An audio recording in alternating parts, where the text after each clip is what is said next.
The bank statement showed $537.42. The eviction notice gave him 12 days. And the abandoned cannery at the edge of Grayport sold for exactly $500 at a county foreclosure auction that no sane person attended on a Thursday morning in March, when the rain came down like nails and the ocean wind cut through every layer of clothing Marcus Webb owned. What he found beneath the rusted factory floor 3 weeks later would bring federal agents to his doorstep before dawn, and force him to choose between his son's safety and a truth that had been buried for 40 years. Before we jump back in, tell us where you're tuning in from, and if this story touches you, make sure you're subscribed, because tomorrow, I've saved something extra special for you. Marcus Webb sat in his truck outside Lincoln Elementary, watching through rain-streaked windows as other parents collected their children. His son Dylan, 10 years old with his mother's dark hair and cautious eyes, emerged from the building alone, hunched against the weather with a backpack that seemed too heavy for his thin shoulders. The boy climbed into the passenger seat without speaking, and Marcus noticed the telltale redness around his eyes. "Rough day?" Marcus asked, starting the engine. Dylan shrugged, staring at his hands. "Mr. Peterson asked why I didn't turn in my project. I told him we moved again. And? He said that's the third time this year I've used that excuse." Marcus felt the familiar weight of failure settle across his shoulders. It wasn't an excuse. Since Lauren's death 18 months ago, they'd bounced between cheap motels, his sister's couch, and a cramped apartment they could barely afford until the medical bills finally crushed them completely. Acute lymphoblastic leukemia, the doctors had called it. The treatment had cost everything they owned and then everything they could borrow. In the end, it hadn't been enough to save her. "I'm sorry, buddy," Marcus said quietly. "But I've got some news. We're not moving into another motel." Dylan's expression didn't change. He'd learned not to hope too easily. "I bought us a place," Marcus continued. "It needs work, a lot of work, but it's ours. No landlord, no rent, just us." "With what money?" Dylan asked, his voice carrying a 10-year-old's brutal honesty. "Every dollar we had left." Marcus pulled away from the school, heading toward the industrial waterfront. "It's not pretty, but it's got a roof and walls and it's in your school district. That's what matters." They drove in silence through Grayport's decaying commercial district, past shuttered storefronts and rusted fishing boats that would never see water again. The town had been dying for 20 years, ever since the salmon runs collapsed and the timber mills closed. What remained was a collection of stubborn families and the ghosts of better times. The old Pacific Coast Cannery stood at the end of a crumbling access road, separated from the ocean by a rocky beach and a chain-link fence missing more sections than it retained. The main building rose 3 stories, its corrugated metal siding streaked with rust, windows either broken or covered with warped plywood. A massive loading dock faced the parking lot, its concrete ramp cracked and overgrown with weeds. The whole structure leaned slightly, as if exhausted by decades of standing against coastal storms. "We're living here?" Dylan's voice was small. Marcus killed the engine, trying to see the building through his son's eyes rather than his own desperate calculations. It looked like a place where hope went to die. "Just the office section on the first floor. It's actually not that bad inside. Come on, I'll show you." The office wing occupied the southwest corner of the building, accessible through a steel door that protested on corroded hinges. Inside, the air smelled of salt, rust, and decades of abandonment, but Marcus had spent the past 3 days making one room marginally habitable. He'd swept out the debris, covered the broken window with plastic sheeting, and set up 2 camping cots with their remaining possessions stacked in plastic bins against the wall. "It's temporary," Marcus said, watching Dylan's face carefully. "Once I get some work lined up, we'll fix it up properly. There's a bathroom that still has running water, and the electrical panel works for the office section." Dylan set his backpack on one of the cots, his movements mechanical. "Where will I do homework?" "There's a table in the next room. Used to be the foreman's office, I think. Has good light during the day." Marcus tried to inject optimism into his voice. "And hey, how many kids can say they live in their own factory?" A haunted factory. Dylan's attempt at humor fell flat. That just makes it more interesting. Marcus pulled out a camping stove and a can of soup. Dinner won't be fancy, but it's warm. And tomorrow I'm meeting with a construction contractor about some day work. Things are going to get better, Dylan. I promise. The boy nodded, but his eyes held a wariness that no child should possess. He'd heard promises before. That night, after Dylan fell asleep, Marcus walked through the vast cannery floor with a flashlight, surveying what $500 had purchased. The main processing area stretched nearly the length of a football field, filled with rusted machinery, collapsed conveyor systems, and the skeletal remains of industrial equipment. Water pooled in low spots where the roof had failed. Graffiti covered accessible walls, and the evidence of squatters, homeless people seeking shelter over the years, was scattered throughout. Preparing and narrating this story took us a lot of time, so if you are enjoying it, subscribe to our channel, it means a lot to us. Now back to the story. Marcus had been a machinist before Lauren's illness, skilled with tools and engines and complex mechanical systems. The cannery represented both a massive liability and a potential opportunity. If he could section off portions of the building and make them habitable or rentable, if he could salvage and sell the industrial equipment, if he could somehow transform this derelict monument to Grayport's industrial past into something productive, then maybe, just maybe, he could build something for Dylan. As he picked his way between rusted hulks of machinery, his flashlight beam caught something unexpected. A section of the floor near the building's eastern wall showed a different pattern than the surrounding concrete. Instead of the standard industrial finish, this area had been poured separately, creating a distinct rectangle approximately 12 feet by 8 feet. The concrete here was smoother, newer, though still decades old. Marcus knelt, running his hand across the surface. The edges were sealed with what looked like industrial epoxy, and when he tapped the concrete with the handle of his flashlight, it produced a hollow sound. Something was beneath this section of floor. His first thought was a maintenance pit or equipment vault, common enough in industrial buildings. But the careful sealing and distinct pores suggested something more deliberate. Marcus tried to dismiss his curiosity. He had enough immediate problems without adding mysterious construction anomalies to the list, but sleep proved elusive when he finally returned to the makeshift bedroom. The next morning, after walking Dylan to school, Marcus met with Gerald Hutchins, the contractor who'd posted day work on the local job board. Hutchins operated a small renovation company that survived on the trickle of work still available in Grayport. "You're the guy who bought the old cannery," Hutchins said, looking Marcus up and down in his cluttered office. "That was either brave or stupid." "Desperate," Marcus corrected. "But I've got machine shop experience and I'm not afraid of hard work." Hutchins grunted. "Can you use a reciprocating saw?" "Yes, sir."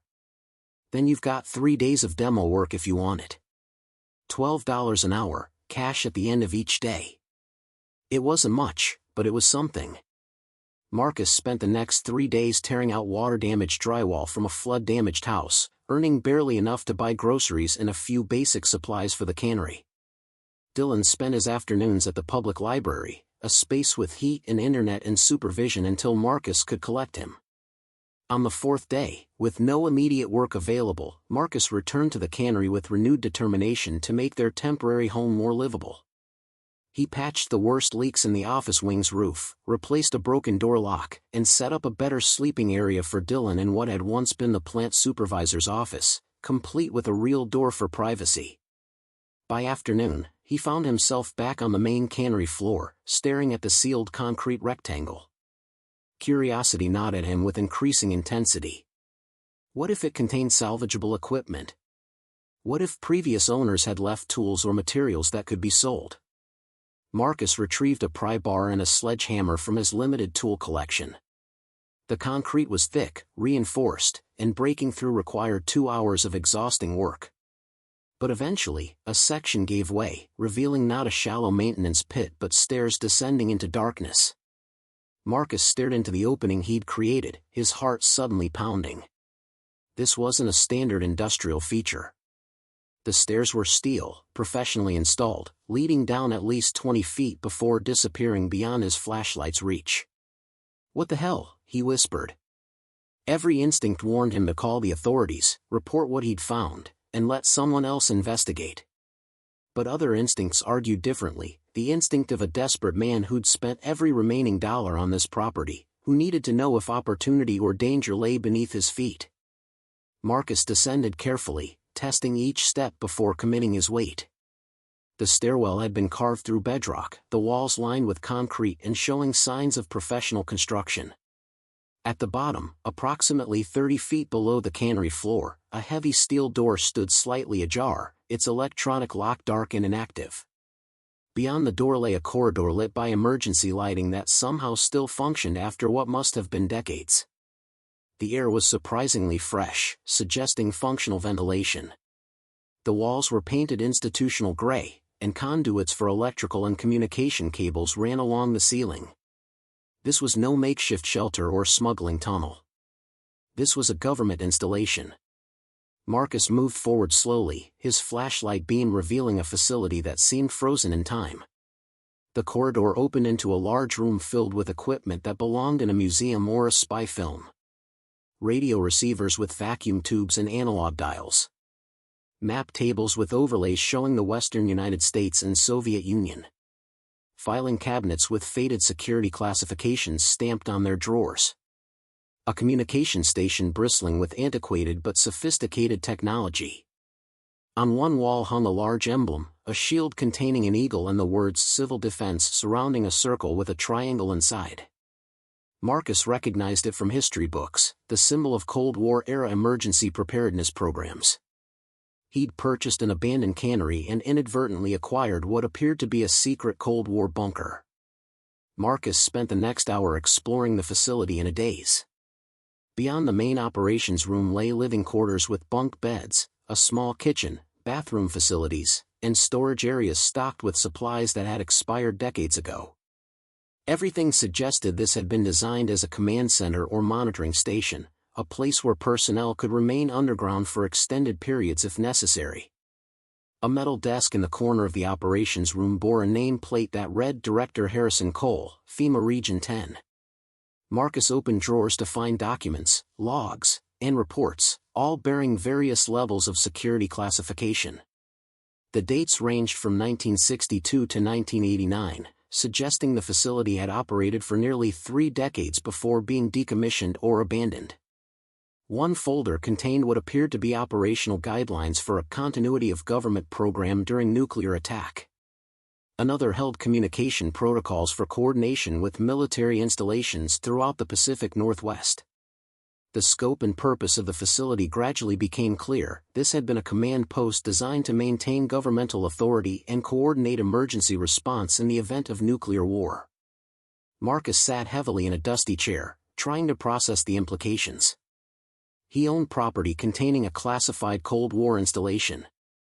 The federal government had either forgotten about it, lost track of it during facility closures, or had deliberately left it sealed and secret. And he'd just broken that seal. The rational part of his mind screamed at him to leave everything untouched, seal the opening, and pretend he'd never found it. But another part, the part shaped by 18 months of watching his wife die while drowning in medical debt, the part that had been evicted 3 times, the part that had spent its last $500 on a decaying factory so his son wouldn't have to sleep in a car, that part recognized potential value in what he'd discovered. As Marcus climbed back up to the cannery floor, his hands trembling slightly on the steel ladder, one thought dominated all others. Whatever this facility represented, whatever secrets it contained, he needed to understand them before anyone else learned what existed beneath his property. Because in his experience, when the government took interest in something, ordinary people like him rarely benefited from the attention. He sealed the opening as best he could with plywood and scattered debris across it to obscure the work. Then he collected Dylan from the library, made dinner on the camping stove, and tried to act as if nothing extraordinary had happened. But that night, lying awake on his cot while Dylan slept, Marcus knew everything had changed. He'd purchased a property containing secrets that someone, somewhere, might still care about protecting. And he had no idea whether his discovery represented salvation or the worst mistake of his life. Marcus spent the next week operating in 2 worlds. Above ground, he took whatever day work Gerald Hutchins offered, demolition jobs that paid in cash and required no questions. He repaired the cannery's plumbing enough to provide reliable water, patched more roof leaks, and transformed the old supervisor's office into a bedroom where Dylan could close a door and pretend their life was normal. Below ground, in the hours after his son fell asleep, Marcus descended into the facility and began systematic documentation of what he'd found. The bunker contained filing cabinets filled with documents that painted a picture of Cold War paranoia and preparation. Communication logs detailed monitoring of Soviet naval activity off the Pacific coast. Procedure manuals outlined protocols for maintaining governmental continuity if Seattle or Portland were destroyed. Supply inventories listed everything from water purification tablets to radiation detection equipment. But it was Director Harrison Cole's personal files that captivated Marcus most completely. Unlike the official reports, these revealed a man struggling with the moral weight of his assignment. Journal entries from 1978 questioned whether preparing for nuclear war made it more likely. Notes from 1983 expressed frustration with superiors who seemed more concerned with bureaucratic protocols than actual human survival. The final entries, dated October 1989, were the most illuminating. Cole wrote about receiving decommissioning orders as the Cold War thawed and the Soviet threat diminished. The facility was to be sealed, its existence classified, its records transferred to regional archives. But several entries suggested Cole had doubts about the official narrative surrounding the facility's true purpose. The equipment installations completed in 1987 had nothing to do with civil defense, one entry read. When I questioned the modifications, I was told they were communication upgrades. But the frequency ranges and encryption capabilities suggest something else entirely. Something they don't want in official records. Marcus photographed every page with his phone, uncertain what the information meant but increasingly convinced it represented something beyond standard Cold War infrastructure. The modifications Cole referenced were still present, sophisticated radio equipment that seemed far more advanced than the facility's 1960s-era technology, installed in a separate sealed room Marcus had initially overlooked. On his 8th night of exploration, Marcus found what appeared to be the key to understanding Cole's concerns. Hidden behind a false panel on the director's desk was a locked metal case. The lock was old but sturdy, and Marcus spent an hour carefully working it open with improvised tools. Inside were 3 items that made his hands tremble. A set of photographs showing unidentified aircraft or objects over the Pacific Ocean, images that defied easy explanation with their impossible flight characteristics. A technical report analyzing electromagnetic signatures that the author claimed didn't match any known aircraft. And a handwritten note from Cole addressed to whoever finds this. The note was brief but chilling. The real purpose of this facility was never civil defense. We monitored something else, something the government didn't want the public to know about. When I tried to report my findings through proper channels, I was told to destroy all evidence and forget what I'd seen. I couldn't destroy it. If you're reading this, the truth deserves better than burial. But be careful who you trust. I learned too late that some secrets are protected by people who don't care about laws or lives. Marcus read the note 3 times, feeling the weight of Cole's warning across the decades. He'd stumbled onto something that went beyond abandoned military installations, something that had caused a federal director to hide evidence rather than follow orders to destroy it. The smart move was obvious. Seal everything, walk away, focus on surviving day to day with Dylan. But Lauren's death had taught Marcus that playing it safe didn't guarantee safety. They'd followed every rule, trusted every doctor, paid every bill they couldn't afford, and she'd died anyway while the medical system ground them into financial oblivion. Maybe it was time to stop assuming the authorities had anyone's best interests at heart. Dylan's voice cut through his thoughts the next morning at breakfast, pulling Marcus back to immediate reality. There's a weird car outside. Marcus looked up from his coffee. Through the Cannery office's grimy window, he could see a dark sedan parked near the access road, its occupants not immediately visible. Probably just someone turned around, Marcus said, forcing casualness into his voice.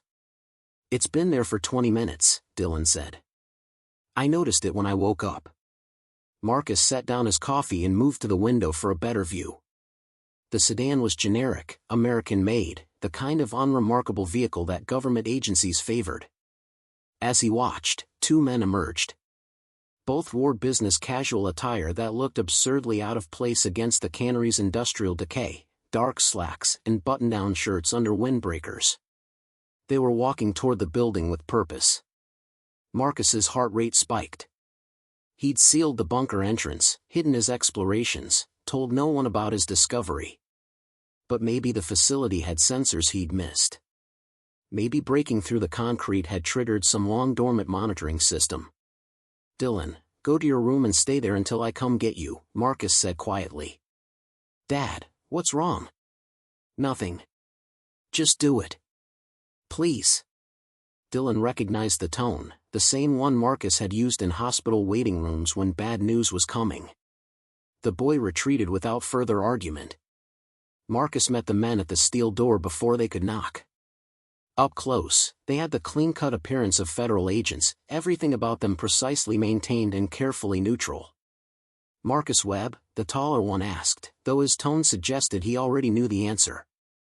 "That's me." "What's this about?" The man produced identification in a worn leather wallet. "Special Agent David Chen, FBI. This is Special Agent Maria Ortega. We need to speak with you about this property." Marcus's mouth went dry, but he kept his expression steady. "What about it? May we come inside?" Ortega asked. Her voice was professional but not unfriendly, the tone of someone who'd conducted countless interviews and knew how to put subjects at ease. Marcus considered refusing, asserting his rights, demanding they leave. But that would only confirm they were onto something. Instead, he stepped aside. "Office is this way." He led them to the former foreman's office where he'd set up a salvaged desk and chairs. The space was sparse but clean, and Marcus was suddenly grateful he'd spent time making it look like a legitimate workspace rather than a desperate man's shelter. Chen and Ortega sat without being invited, a subtle assertion of authority. Chen opened a tablet while Ortega maintained eye contact with Marcus. "You purchased this property 3 weeks ago at a county foreclosure auction," Chen stated. "For $500. "That's right. The county seized it for unpaid taxes. And you're living here with your son." It wasn't a question, but Marcus answered anyway. "Temporarily, while I renovate the office section. It's zoned industrial residential." Ortega leaned forward slightly. "Mr. Webb, are you aware of this property's history?" It was a fish cannery. Closed in the 90s when the industry collapsed. Before that, Chen said, in the 1960s through 1980s, this building served a dual purpose. The cannery operations were real, but they also provided cover for a classified federal facility. Marcus forced himself to look confused rather than terrified. "A federal facility? Like what?" "That's classified," Ortega said. "What matters is that certain equipment and materials may still be present on the property. We need to conduct a security assessment." "I haven't seen any federal equipment," Marcus lied, grateful for years of maintaining poker faces in union negotiations. "Just old cannery machinery and a lot of rust." Chen studied him carefully. "You haven't done any excavation or demolition that might have revealed sealed areas?" The specificity of the question told Marcus they knew. Maybe not everything, but enough. He made a split-second decision to admit partial truth. "I broke through some weird concrete near the east wall. Found stairs going down. Looked like some kind of old storage or maintenance area. I sealed it back up because I didn't want my son falling down there." The agents exchanged glances. Ortega's expression softened fractionally. "That was smart. The area below isn't structurally safe. We'll need to conduct a thorough security sweep and likely remove certain materials." "What kind of materials?" Marcus asked. "That's classified," Chen repeated. "But I can tell you that you're not in any trouble, Mr. Webb. The facility was decommissioned before you were born. Our concern is ensuring no hazardous materials or sensitive equipment remain accessible." Marcus wanted to believe them.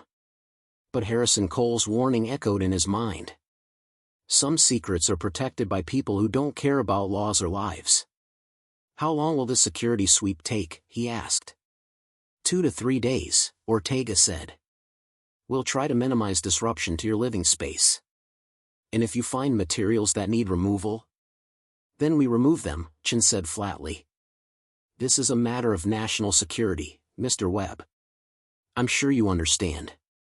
What Marcus understood was that if they removed everything, any evidence Cole had preserved would disappear forever. The photographs, the technical reports, the proof that the facility's purpose had been something other than civil defense, all of it would vanish into classified archives or destruction protocols. When do you start? Marcus asked. Tomorrow morning, Chen said, standing. We'll need you and your son to remain in the office wing during the assessment. For safety reasons. After they left, Marcus stood at the window watching their sedan disappear down the access road. His hands were shaking. He'd been naive to think he could explore a classified facility without consequences. Of course they had monitoring systems. Of course they tracked access to decommissioned installations. Dylan emerged from his room, his face pinched with worry. Are we in trouble? Marcus pulled his son into a hug, feeling the boy's thin frame against his chest. No, buddy. Those were just federal agents checking on some old government stuff that used to be here. They're going to look around for a few days, then they'll leave us alone. Are they going to take our home away? The question hit Marcus like a physical blow. No. This is our property. They're just doing their job. But as he said it, he wondered if that was true. If the government decided the property represented a security liability, how hard would it be to manufacture a reason to reclaim it? Eminent domain, environmental contamination, structural hazards, they had 100 bureaucratic tools to displace inconvenient civilians. That night, after Dylan fell asleep, Marcus made his decision. He descended into the bunker one final time and systematically photographed every document in Harrison Cole's hidden case. He copied the technical reports, the unexplained photographs, the evidence of the facility's true purpose. He worked quickly, constantly listening for sounds of surveillance or intrusion from above. The photographs of aerial phenomena were particularly striking. Whatever they showed, aircraft or something else, they clearly depicted objects performing maneuvers impossible for conventional technology of the 1980s. Cole's analysis notes indicated he'd tracked these objects over a 5-year period, documenting patterns that suggested intelligence and purpose. Marcus uploaded everything to a cloud storage account he created using library internet and an anonymous email address. Then he carefully returned all physical materials to their original locations. If the FBI removed everything tomorrow, at least the information wouldn't be completely lost. Back in his room, Marcus lay awake until dawn, weighing his options. He could cooperate completely, let them sweep through and take whatever they wanted, and hope they left him alone afterward. Or he could fight, assert his property rights, demand transparency about what they were removing and why. The problem was that fighting the federal government required resources he didn't have. Lawyers, time, money, media attention, all things that desperate single fathers living in abandoned canneries couldn't easily access. Chen and Ortega returned at 8 a.m., with a team of 6 additional personnel and a truck full of equipment. They were polite but firm, establishing a perimeter around the bunker entrance and posting someone at the office wing door to ensure Marcus and Dylan stayed clear. "This is for your safety," Ortega explained when Marcus objected to the guard. "Some of the materials below are potentially hazardous." Marcus spent the day in forced idleness, trying to keep Dylan occupied with schoolwork and games while listening to the muffled sounds of activity from the main cannery floor. Heavy equipment being moved. Voices calling to each other in professional shorthand. The systematic dismantling of whatever remained below. By late afternoon, curiosity overcame caution. Marcus approached the guard, a young agent named Williams who looked barely old enough to drink. "Can I ask what you're finding down there?" Williams glanced toward the cannery floor, then back to Marcus. "I'm not supposed to discuss operational details. I'm just curious about my own property," Marcus said reasonably. Is it really hazardous? Should I be worried about my son's health? The young agent hesitated, clearly uncomfortable. Look, I shouldn't say anything, but no. There's no hazardous materials. This is just classified equipment removal. Old Cold War stuff that should have been cleared out decades ago. Then why the national security concern? Williams lowered his voice. Between you and me? Because someone screwed up the decommissioning paperwork in the 80s. The facility was supposed to be completely sanitized, but it got lost in bureaucratic transitions. Now it's embarrassing that it sat here for 30 years with sensitive materials just waiting to be discovered. So this is about covering up government incompetence, Marcus said. Williams shrugged. I just follow orders. But yeah, basically. The admission confirmed what Marcus had suspected. This wasn't about genuine security threats. It was about erasing evidence of bureaucratic failure and whatever uncomfortable truths Harrison Cole had tried to preserve. That night, Chen and Ortega requested a final meeting before they departed. They gathered in the foreman's office, and Marcus noticed both agents looked tired, their earlier professional polish slightly worn. We've completed our security assessment, Chen said. All sensitive materials have been removed and will be properly archived or disposed of according to classification protocols. What did you find? Marcus asked. I can't discuss specifics, Chen replied. But I can tell you the underground area is structurally sound. Once we've sealed the entrance properly, you're free to use the space however you want, though we recommend against it for liability reasons. Ortega pulled out a document. We need you to sign this non-disclosure agreement. It simply states that you won't discuss the existence of the facility or any materials found there. Marcus read the document carefully. It was exactly as Ortega described, a legal gag order preventing him from talking about the bunker. Violating it would constitute a federal offense. What if I don't sign? He asked. Chen's expression hardened slightly. Then we have a problem, Mr. Webb. This is a matter of national security, not optional compliance. You're threatening me. We're explaining the legal reality, Ortega said, her voice gentler than Chen's. Look, I understand this is frustrating. You bought property fairly, discovered something unexpected, and now the government is swooping in with demands. But the facility existed decades before you arrived, and its classification doesn't disappear just because the property changed hands. Marcus thought of Dylan sleeping in the next room. Thought of the $500 that represented everything they had left. Thought of Harrison Cole's warning about people who don't care about laws or lives. He signed the document.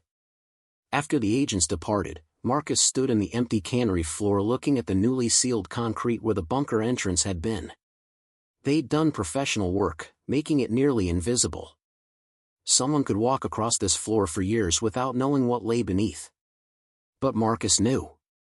And he had copies of everything Cole had hidden, stored safely beyond government reach.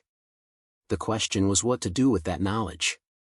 Cole had tried to go through official channels and been silenced. The FBI had just demonstrated they'd rather bury evidence than address uncomfortable questions. The system wasn't designed to reveal truth. It was designed to protect itself. Dylan appeared in the doorway, backlit by the office lights. Are they gone? Yeah, buddy. They're gone. Did they take our home? Marcus crossed the floor and knelt in front of his son, meeting his eyes directly. No. This is still ours. Nobody's taking it away. Dylan studied his father's face with the intensity of a child who'd learned to read adult deceptions. But something's wrong. Something's complicated, Marcus corrected. But we're going to be okay. I promise. It was a promise he had no idea how to keep. But looking at his son's worried face in the gathering darkness of their salvaged home, Marcus knew he'd find a way. He'd survived Lauren's death, bankruptcy, eviction, and homelessness. He'd survive whatever came next. The land they stood on held secrets now. Secrets Marcus couldn't speak about but couldn't forget. And somewhere in those secrets was a truth Harrison Cole had believed worth preserving at personal cost. Marcus didn't know yet what he'd do with that truth. But he knew he wouldn't let it die in classified archives, buried like Cole himself had probably been buried, quietly and without explanation. The ocean wind rattled the cannery's metal walls, a sound Marcus was learning to sleep through. Tomorrow he'd continue the work of making this place livable. He'd fix more leaks, repair more damage, transform decay into something approaching stability. But tonight, in the darkness of the cannery floor, Marcus Webb made himself a different kind of promise. He'd been pushed around enough, by circumstances, by systems, by people who treated him like a problem to be managed rather than a human being deserving dignity. Harrison Cole had tried to do the right thing and been silenced. Marcus didn't know yet what the right thing was in his situation. But he knew he wouldn't be silenced. Not by non-disclosure agreements, not by federal agents, not by a government that seemed more interested in protecting its secrets than its citizens. The truth Cole had hidden was now Marcus's responsibility. And somehow, someday, he'd figure out what to do with it. The weeks following the FBI's departure settled into a rhythm Marcus hadn't experienced since before Lauren's diagnosis, the rhythm of ordinary survival without immediate catastrophe looming. He worked Gerald Hutchins's jobs when available, spending his evenings transforming the cannery's office wing into something that could pass for a legitimate home. Dylan's initial wariness of their industrial shelter gradually softened as Marcus installed proper doors, painted walls, and created spaces that felt intentionally chosen rather than desperately claimed. But the bunker haunted Marcus's thoughts like an unfinished conversation. The sealed concrete floor concealed not just Cold War infrastructure but questions that Cole had died without answering. On restless nights, Marcus reviewed the photographs he'd uploaded to cloud storage, studying the images of inexplicable aerial phenomena until his eyes burned with fatigue. Whatever Cole had witnessed, whatever had compelled him to hide evidence rather than destroy it, that truth now lived in Marcus's possession with all its attendant weight. 3 weeks after the agents left, Marcus received an unexpected visitor. He was replacing broken windows in the cannery's northern wall when an older truck pulled into the lot, its paint faded by decades of coastal weather. The man who emerged moved with the careful deliberation of someone whose body remembered hard labor even as age limited its execution. "You're the new owner," the man said, not quite a question. Marcus climbed down from his ladder. "Marcus Webb." "And you are?" "Thomas Brennan. Worked at this cannery from 1978 to 1992, when it finally closed." He surveyed the building with an expression mixing nostalgia and sadness. "Heard someone bought it at auction. Didn't believe it until I drove by and saw actual activity. Just trying to make it livable," Marcus said. "My son and I are staying in the office section." Brennan nodded slowly. "Desperate times call for creative solutions. I remember when this place employed 40 people year-round, double that during peak season. Could process 10,000 pounds of salmon a day when the runs were good." He paused. "Course, that wasn't all that happened here." Marcus felt his pulse quicken. "What do you mean?" "You seem like a straightforward man, so I'll be direct. The cannery was always legitimate, but starting in the 60s, the government used it for something else too. Most of us who worked here didn't know the details. We saw men in suits sometimes, areas we weren't allowed to access, but we kept our mouths shut because the pay was good and questions weren't welcome." "Why are you telling me this?" Brennan met his eyes. "Because about 3 weeks ago, I saw federal vehicles at this property for 2 days straight. And because 34 years ago, I saw the same thing happen after Harrison Cole died. Men in suits, sealed trucks, a lot of equipment removal, and then silence." He shifted his weight. "Cole was a good man. Used to come up to the cannery floor sometimes, talk to us regular workers like we were people, not security risks. Whatever he was doing down below, he cared about it. And I think he cared about the truth more than following orders that didn't sit right." Marcus chose his words carefully, mindful of the non-disclosure agreement he'd signed. "I found some old infrastructure when I was exploring the property. The FBI conducted a security sweep and removed classified materials. That's all I can say." "That's more than most would admit," Brennan said. "Look, I'm not asking you to violate any agreements. I just wanted you to know that Cole tried to do the right thing near the end. He contacted people, tried to get someone to listen about what he'd discovered. Then he had a heart attack, and everything got buried along with him. He pulled a business card from his wallet, the kind printed on home computers. If you ever need someone who remembers how things really were, someone who won't run to authorities, you call me. After Brennan left, Marcus stood in the parking lot feeling the coastal wind cut through his jacket. Cole hadn't been alone in his concerns. There had been others who noticed, who questioned, who remembered. The network of awareness might have been dispersed by time and intimidation, but it hadn't completely disappeared. That evening, while Dylan worked on homework at their salvaged kitchen table, Marcus made a decision. He couldn't go public with Cole's evidence, not yet, not without understanding exactly what it meant and having resources to weather the storm that would follow. But he could learn more. He could connect with others who'd been involved or affected. He could slowly, carefully, build a foundation of knowledge that might someday support truth-telling without destroying his son's stability in the process. He started with local research, spending his library hours digging through Grayport's newspaper archives. References to the Pacific Coast Cannery were routine until 1987, when a small article mentioned federal infrastructure improvements at the facility. Another article from 1989 noted Harrison Cole's death at age 58, describing him as a federal coordinator who had lived in Grayport for over 2 decades. His funeral had been small, his burial handled by a government contractor rather than family. Marcus expanded his search to include unexplained aerial sightings along the Oregon and Washington coasts during the Cold War era.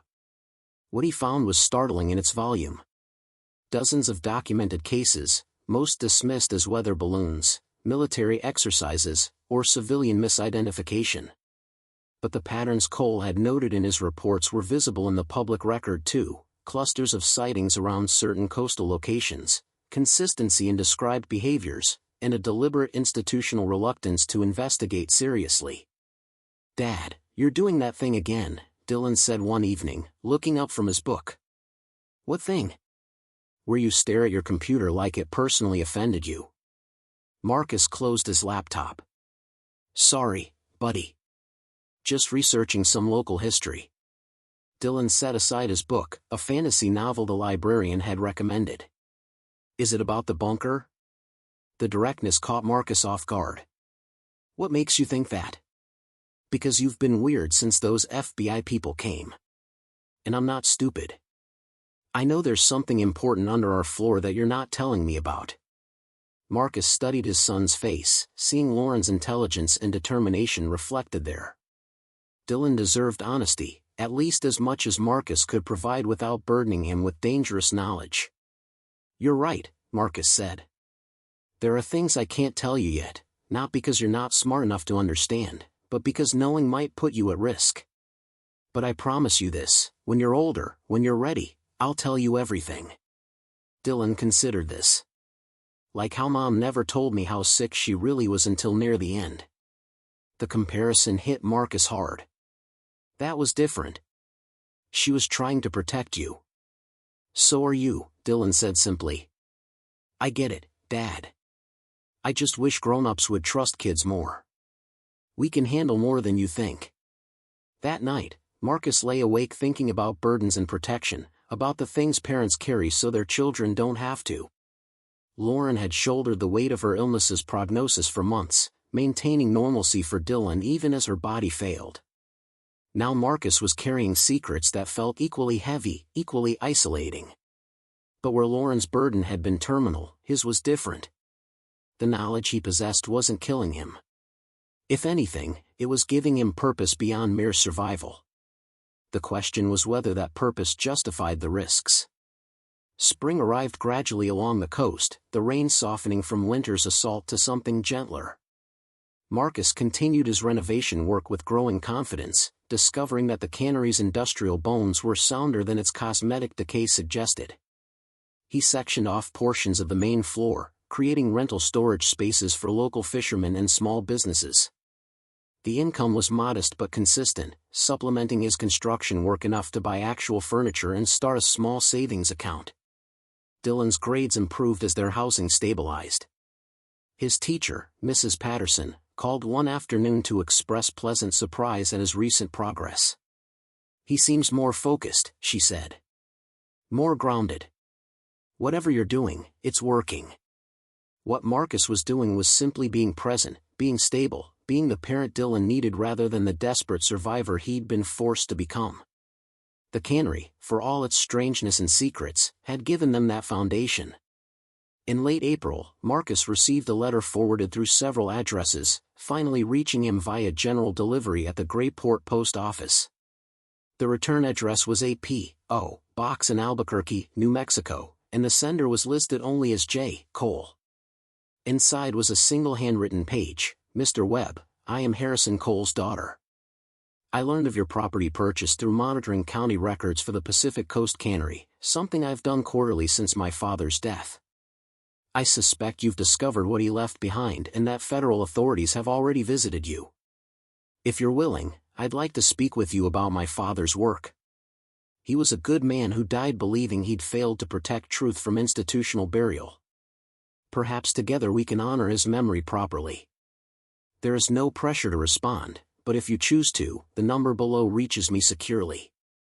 Marcus read the letter 3 times, his hands trembling slightly. Cole had a daughter who'd been watching, waiting, hoping someone might find what her father had hidden. The coincidence felt less like chance and more like legacy, as if Cole had known the property would eventually pass to someone who'd care enough to look beneath the surface. He waited 2 days before calling, using the library's phone and speaking carefully in case the line wasn't as secure as J. Cole believed. "This is Jennifer Cole," a woman's voice answered. "Thank you for calling. Marcus Webb. I got your letter. Did you find his files?" Direct, no preamble. "I found something. Then federal agents removed it during a security sweep." A pause. "But you made copies first." "I didn't say that. You didn't have to. You called, which means you care. And anyone who cares would have made copies." Her voice softened. "Mr. Webb, I spent 30 years as an investigative journalist before retiring. I know how this works. My father died trying to expose what he'd discovered, and the government made it look like natural causes while burying his evidence. I've been searching for proof of what he told me before his death, but everything official has been sanitized or classified beyond reach." "What did he tell you?" Marcus asked. "That the government has been monitoring unexplained aerial phenomena for decades.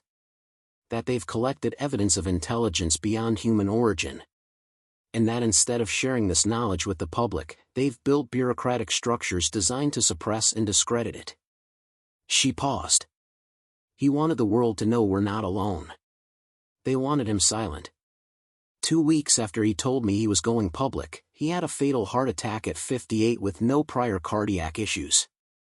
Marcus felt the parking lot shift slightly beneath his feet. "You think they killed him?" "I think my father became inconvenient, and inconvenient people near classified programs sometimes die unexpectedly. I can't prove it. But I know what he told me was true, and I know he was terrified in his final weeks. Not for himself, but for what would happen to the truth if he failed." Over the next hour, Jennifer Cole outlined what her father had shared before his death.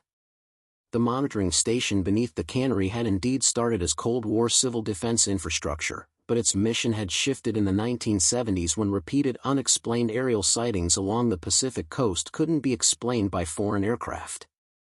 Harrison Cole had been reassigned from conventional monitoring to documenting these phenomena, compiling evidence that suggested intelligence and technology far beyond human capability. "He became convinced they were studying us," Jennifer said. "Not hostile, just observing. And he believed the public deserved to know that hiding this kind of contact was fundamentally wrong. When he tried to go through official channels, he was told to destroy his evidence and transfer to a different assignment. He refused both orders. So he hid the evidence instead," Marcus finished.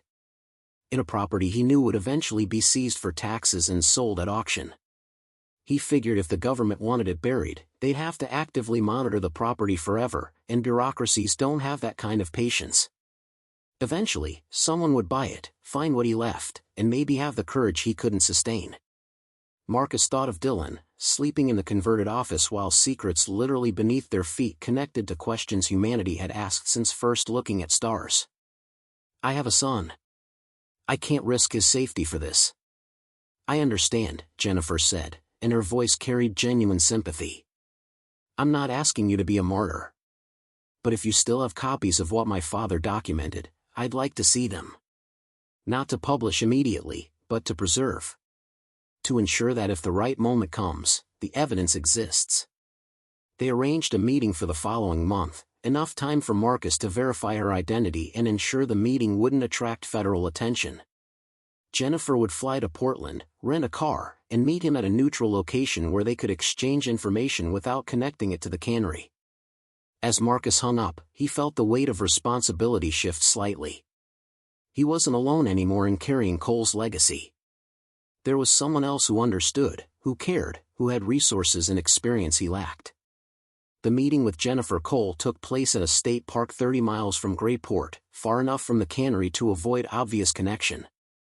She was in her early 60s, with her father's serious eyes and a professional bearing that spoke of decades navigating bureaucratic resistance. They sat at a weathered picnic table while rain misted through the Douglas firs, and Marcus showed her the digital files on his laptop. Jennifer studied each image and document with the intensity of someone examining sacred texts, occasionally wiping her eyes. This is more complete than I hoped, she said finally. He documented everything, the sightings, the analysis, the pattern recognition. And these photographs are extraordinary. What do we do with it? Marcus asked. Jennifer closed the laptop carefully. We wait. We preserve. We prepare. Right now, releasing this would accomplish nothing except painting targets on our backs. The government would discredit it, discredit us, and bury everything deeper. But times change. Policies shift. Eventually, there may be an opening, a moment when truth can emerge without being immediately destroyed. That could take years. It already has, Jennifer said. My father died in 1989. I've been waiting 34 years. I can wait longer if it means doing this right. She handed Marcus a sealed envelope. Inside is contact information for a network of researchers, journalists, and former government personnel who've been quietly documenting unexplained phenomena for decades. If something happens to me, or if you decide the time is right to go public, these are people who can help ensure the information spreads too widely to suppress. Over the following months, Marcus maintained careful correspondence with Jennifer and select members of the network she'd introduced him to. He learned that Harrison Cole's situation wasn't unique, that across the country, people had encountered evidence of phenomena that defied conventional explanation and had been systematically discouraged from pursuing truth. But Marcus also learned something more important, that truth could survive suppression if enough people cared to protect it. The network existed precisely because individuals had refused to let knowledge die with them, passing evidence and testimony from person to person like seeds preserved through winter. Summer brought changes to Grayport. The rental storage Marcus had created in the Cannery attracted enough business that he could hire help with the heavier renovation work. Thomas Brennan occasionally stopped by, ostensibly to check on the building's progress but really to share memories and observations that filled in gaps in Marcus's understanding of the property's history. Dylan flourished as their stability solidified.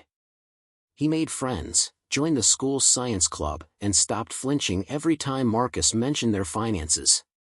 The haunted wariness that had shadowed his expression for 18 months gradually lifted, replaced by something approaching normal childhood resilience. One evening in late August, father and son sat on the Cannery's repaired loading dock, watching the sunset paint the Pacific in shades of copper and violet. Fishing boats dotted the horizon, their silhouettes dark against the glowing water. "Dad," Dylan said quietly. "Are you happy?" The question surprised Marcus. "What makes you ask? You seem different than before. Like you're not just surviving anymore." Marcus considered this. When had the shift occurred? When had desperate endurance transformed into something approaching purpose? Maybe it had been gradual, each small repair to the cannery reflecting internal repairs he hadn't consciously recognized. "Yeah," he said finally. "I think I am." "Are you?" Dylan nodded. "I miss Mom. But this place feels like home in a way the apartment never did. Like we belong here." "We do belong here," Marcus said, and meant it. That night, Marcus descended one final time to where the bunker entrance had been sealed. He stood on the smooth concrete, feeling the weight of what lay beneath his feet. Harrison Cole's monitoring station. Jennifer Cole's inherited quest. The evidence of phenomena that challenged humanity's understanding of its place in the cosmos. All of it was still there, buried but not destroyed. Waiting, like seeds in winter soil. Marcus had come to this property with nothing but desperation and $500. He'd found shelter, stability, and purpose. But more than that, he'd found legacy, not just Cole's carefully preserved truth, but the realization that ordinary people could carry extraordinary knowledge. That single fathers living in converted canneries could be custodians of evidence that might someday change human understanding. He didn't know when that day would come. Maybe not in his lifetime. Maybe not even in Dylan's. But the knowledge would survive because people like Harrison Cole had courage to preserve it, because people like Jennifer Cole had dedication to protect it, and because people like Marcus Webb had stumbled into it with just enough desperation to recognize its value.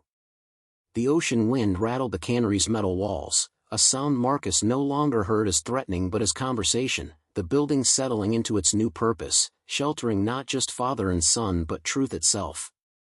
Marcus climbed back to the office wing, checked on Dylan sleeping peacefully in his purple-painted room, and stood at the window looking out at the dark Pacific.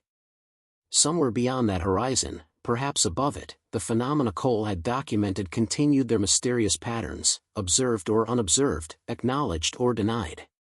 But beneath this particular patch of Oregon coastline, in a converted cannery purchased for $500 by a desperate man who'd lost everything else, the truth remained. Protected. Preserved. Patient. And that, Marcus thought as he finally climbed into bed, was enough. For now, it was enough. 5 years passed like coastal seasons, each one reshaping the land and the people on it in ways both visible and hidden. The Pacific Coast Cannery transformed from industrial ruin into something the town of Grayport claimed with cautious pride, a salvaged piece of their history given unexpected new life by a man who'd had nowhere else to go.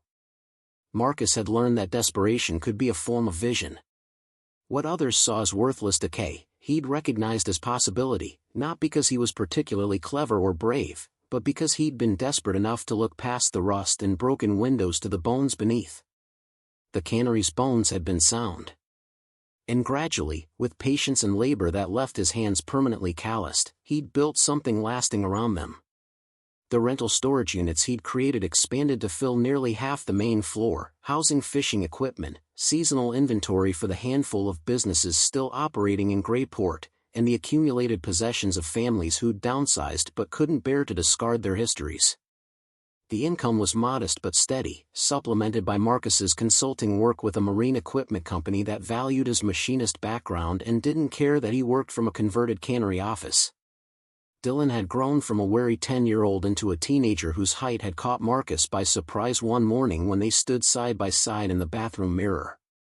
15 now, with his mother's dark hair perpetually falling across his eyes and a quiet intelligence that reminded Marcus painfully of Lauren.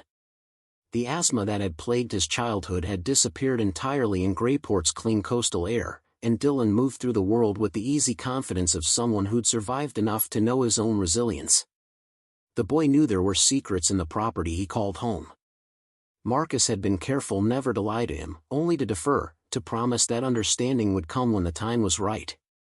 Dylan had accepted this with remarkable patience, perhaps because stability had taught him that not everything needed to be understood immediately, that some truths could wait for readiness. The time came on a spring evening during Dylan's sophomore year of high school, when father and son sat on the loading dock watching fishing boats return to harbor. Dylan had been accepted to a summer program at Oregon State studying marine biology, and his enthusiasm about the opportunity had prompted something in Marcus to shift. "There's something I need to show you," Marcus said. Something I've been waiting until you were old enough to understand. Dylan looked at him with those two knowing eyes. The bunker. How long have you known? Since I was 12. I heard you and that woman, Jennifer, talking in your office. You thought I was at the library. Dylan shrugged. I didn't understand everything you said, but I understood enough to know it was important. And secret. Marcus felt simultaneously relieved and guilty. I should have told you sooner. You told me when I was ready, Dylan said simply. So what's down there? They descended together through the access Marcus had carefully restored in the years since the FBI's departure, using keys he'd duplicated before the facility was sealed. The bunker sprawled beneath them exactly as it had when Marcus first discovered it, minus the equipment and files federal agents had removed. But enough remained to tell its story: the monitoring stations, the living quarters, the evidence of Harrison Cole's decades-long vigil. Marcus walked Dylan through it all, explaining Cole's mission, the phenomena he'd documented, the choice he'd made to preserve evidence rather than destroy it. He showed his son the copies he'd made, the network of people working quietly to protect truth the government preferred buried. Dylan absorbed it with the seriousness of someone being inducted into something larger than himself. He studied the photographs of unexplained aerial phenomena, read excerpts from Cole's journals, and asked questions that demonstrated he understood the implications. So we're basically custodians, Dylan said finally, standing in the facility's main operations room. Keeping this knowledge safe until the world's ready for it. That's one way to look at it. What's another way? Marcus considered. That we're witnesses. That we're refusing to let truth die just because it's inconvenient or frightening. Your mom used to say that bearing witness was one of the most important things people could do. That seeing something and acknowledging what you've seen was an act of resistance against all the forces that want reality to be simpler than it is.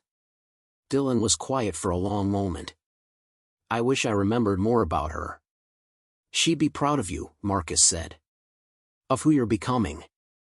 They climbed back to the surface together, and Marcus felt something release in his chest. The secret had been shared, the burden distributed. Dylan was part of the legacy now, another link in the chain connecting Harrison Cole's courage to whatever future might finally allow truth to surface. Jennifer Cole visited twice a year, ostensibly as a family friend interested in the Cannery's restoration but actually to coordinate with Marcus and others in the network. She'd aged gracefully into her late 60s, her investigative instincts still sharp even in retirement. On one visit, she brought news that shifted everything. There's momentum building, she said, sitting in Marcus's office while rain drummed against the windows. Government personnel are coming forward about unexplained phenomena programs. Congressional hearings are being scheduled. The wall of silence is developing cracks. After all these years, Marcus said. The truth has a patient kind of gravity, Jennifer replied. It pulls everything toward it eventually, even if it takes decades. She paused. When the hearings happen, when people start demanding evidence, my father's documentation could matter. It could provide historical context, show this isn't new, that the government has been monitoring and suppressing this knowledge for generations. You're saying it might be time. I'm saying we should be ready. If the moment comes, we need to act quickly before the window closes. Marcus thought of Dylan, now aware of what the property contained. Thought of the network Jennifer had built, people positioned across the country with pieces of evidence and testimony waiting for the right moment.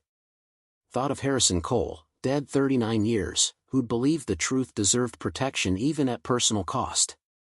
We'll be ready, Marcus said. The hearings Jennifer predicted began that summer, covered extensively by media suddenly willing to take the subject seriously. Former military personnel testified about encounters with technology that defied physics. Intelligence officials acknowledged decades of investigation into aerial phenomena. The public discourse shifted from mockery to genuine curiosity. And the network activated. Jennifer coordinated the release of Harrison Cole's documentation through carefully selected journalists and researchers. The material surfaced in congressional records, in media reports, in academic papers examining the history of government secrecy around unexplained phenomena. Cole's name appeared in articles and testimonies, his meticulous record-keeping providing crucial historical evidence. Marcus watched it unfold from Grayport, his role deliberately obscured. The Cannery wasn't mentioned in coverage. His name never appeared in connection with the documentation. He'd made copies, preserved evidence, and passed it to people who could use it effectively. His part was done. But one evening, as media coverage reached its peak, Thomas Brennan stopped by the Cannery with a bottle of whiskey and a complicated expression. "I saw Harrison Cole's name in the news," Brennan said, settling into a chair on the loading dock. "Saw them talking about his work, how he documented things the government wanted buried." "He was dedicated," Marcus said carefully. "He was brave," Brennan corrected. "And he died for it, whether they admit it or not." He poured whiskey into 2 glasses. "I'm glad someone finally told his story. Glad someone cared enough to preserve what he left behind." They drank in comfortable silence, 2 men who understood that some victories were quiet, that vindication could come decades late, and that truth had a weight independent of recognition. Dylan, home from his first semester of college, watched the news coverage with the intensity of someone personally invested in the outcome. He'd grown into a young man Marcus barely recognized, confident and purposeful, studying environmental science with the same dedication Lauren had once brought to her engineering work. "This is because of what you did," Dylan said one evening. "Because you made copies before the FBI took everything." "It's because your mom taught me that bearing witness matters," Marcus replied. "And because Harrison Cole believed truth was worth protecting even when it cost him everything."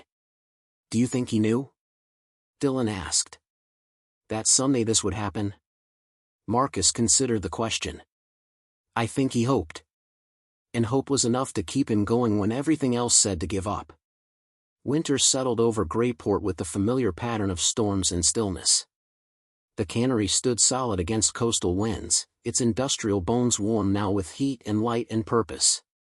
Marcus had installed proper insulation, replaced all the windows, and converted the upper floors into apartments that local families rented at prices they could actually afford. The property had become what Marcus had desperately hoped it might be 5 years earlier, a home, a livelihood, a foundation. But it had also become something he hadn't anticipated, a monument to the idea that ordinary people could carry extraordinary knowledge, that truth could survive suppression through the simple act of refusing to forget. On a clear night in January, Marcus and Dylan stood in the parking lot looking up at stars undimmed by light pollution. The ocean murmured beyond the fence line, its rhythm ancient and indifferent to human concerns. "Do you ever see them?" Dylan asked. "The things Cole documented?" "Sometimes I think I do," Marcus admitted. "Lights that move wrong, patterns that seem too deliberate. But I can't be sure if I'm seeing something real or just seeing what I expect to see because I know the history." "Maybe it doesn't matter," Dylan said. "Maybe what matters is that we're paying attention. That we're open to possibilities other people dismiss." Marcus smiled. His son had understood the deeper lesson, that bearing witness wasn't about certainty but about refusing to let mystery be flattened into comfortable explanations. The world was stranger than most people admitted, full of phenomena that defied easy categorization. Harrison Cole had recognized that strangeness and dedicated his life to documenting it. Now others were finally listening. Spring returned with its incremental softening of winter's harshness. Marcus planted a garden in the space between the Cannery and the ocean fence, turning soil that had been covered by asphalt for decades. Dylan helped during his spring break, both of them working in comfortable silence broken by occasional conversation about nothing in particular and everything that mattered. "I've been thinking about marine biology programs for grad school," Dylan said, pulling weeds from around tomato seedlings. "Oregon State has a good one. I could stay close, help with the property." "You should go wherever's best for your education," Marcus said. "Don't limit yourself because of this place." "This place is part of who I am," Dylan replied. "It's where we survived. Where we built something when we had nothing. That matters." Marcus felt gratitude swell in his chest, not just for his son's words but for the reality they reflected. They had survived. They had built something. The desperate gamble of 5 years ago had somehow transformed into stability, into legacy, into a life worth claiming. In late spring, Jennifer Cole visited one final time. She looked tired in a way that went beyond mere age, and Marcus understood immediately that something had shifted. "The doctors found pancreatic cancer," she said without preamble. "Stage 4. I have maybe 6 months." Marcus felt the ground shift beneath him. "Jennifer, I'm so sorry." "Don't be. I'm 71 and I've lived a full life. More importantly, I've lived to see my father vindicated. His work is part of the public record now. That's more than I ever really expected." She handed Marcus a folder. "Updated contact information for the network. You're the primary custodian now for the original documentation. When I'm gone, the responsibility passes to you." "I'll protect it," Marcus promised. "I know you will. That's why my father's legacy found its way to you." She smiled. "Desperation has remarkable clarity sometimes. You saw value in this property because you had to. You preserved evidence because you understood what it meant to lose truth to institutional indifference. My father would have liked you." They sat together watching the ocean, two people connected by their relationship to a man neither had known in life but both had dedicated themselves to honoring in death. Legacy worked in strange ways, binding strangers into family through shared commitment to principles larger than individual survival. Jennifer Cole died that August, peacefully in hospice care with her children present. Her obituary mentioned her investigative journalism career but made no reference to her father's work or the decades she'd spent preserving his evidence. Some truths remained private even in death, known only to those who'd earned the right to carry them. Dylan returned to college that fall with new seriousness of purpose. He'd declared a double major in marine biology and environmental policy, already planning a career that would let him study the ocean while advocating for transparency in scientific research. Marcus recognized the influence of Harrison Cole's story in his son's trajectory, the understanding that knowledge meant nothing if institutions could suppress it without accountability. The Cannery settled into its 6th winter under Marcus's ownership, each season adding layers of legitimacy to its transformation. Local newspapers occasionally featured it in articles about Grayport's revitalization, crediting Marcus with vision for seeing potential in abandoned infrastructure. He accepted the recognition with private irony, knowing his vision had been nothing more than $500 and nowhere else to go. But perhaps that was always how legacy worked, not through grand planning but through desperate people making the best choices available and then working relentlessly to make those choices matter. Harrison Cole hadn't set out to be a whistleblower. He'd been a federal employee who discovered something extraordinary and refused to let it be buried. Jennifer Cole hadn't planned to spend decades protecting her father's evidence. She'd been a daughter who believed her father deserved vindication. And Marcus Webb hadn't intended to become the custodian of classified truth. He'd been a widowed father trying to keep his son sheltered and fed, who happened to buy property with secrets buried beneath its foundation. On a February morning, 7 years after purchasing the Cannery, Marcus stood in the garden watching Dylan, home for winter break, repair a section of fence damaged by storms. The young man moved with practiced efficiency, his hands confident with tools, his presence solid and sure. Lauren would have recognized herself in him, Marcus thought. The determination, the intelligence, the quiet refusal to accept the world's casual cruelties without resistance. The land beneath their feet held layers of history now. The Cannery's industrial past. Harrison Cole's decades of patient observation. The government's attempt to bury knowledge. Marcus's desperate renovation. Dylan's childhood transformed from fear to stability.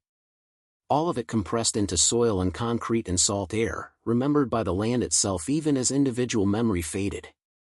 Marcus understood now what he hadn't 7 years ago, that property wasn't just about ownership, it was about stewardship.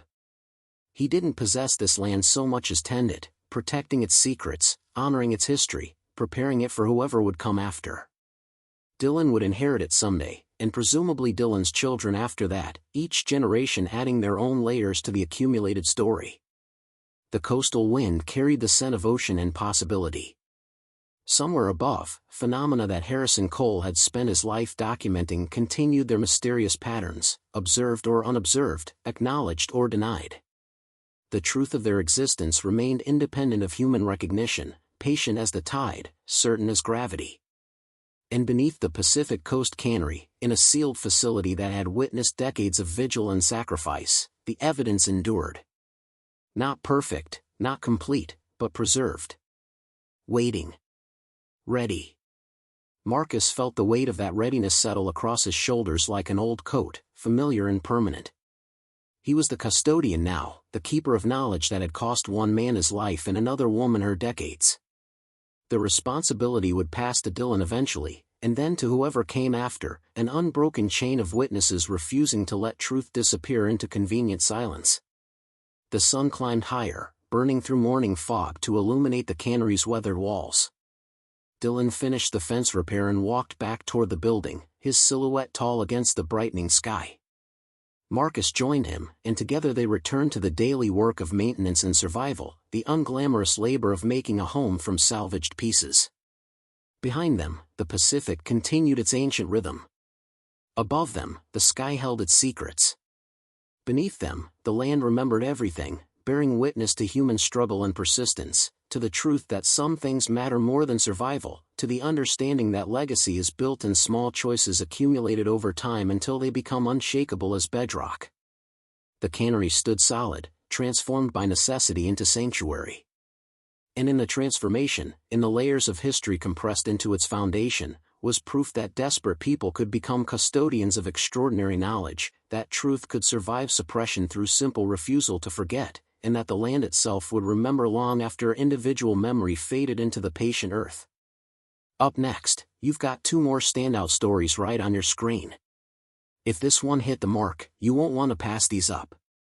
Just click and check them out.